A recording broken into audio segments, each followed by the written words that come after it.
Yan, yan po, natawid na, yan o. Yan, magsiswimming. Mga dalang pagkain po sila. Yan o. May dalang dahon, pinggan, kartero. May mga sitsiriyan dala. Po, tatawid na sila sa ilog o. Yan o. Yan. Tapos yun, niauto po yung kardero. Ayan. Ayan. Ayan. Oh. Yun po sila oh. Yun. Sa ilaya pa po sila.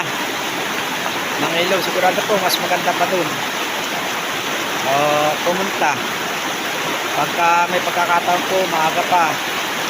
Kami po papasyalan nga pa ilayan ng ilog na yan. Sigurado pong napakaganda ng lugar na yan.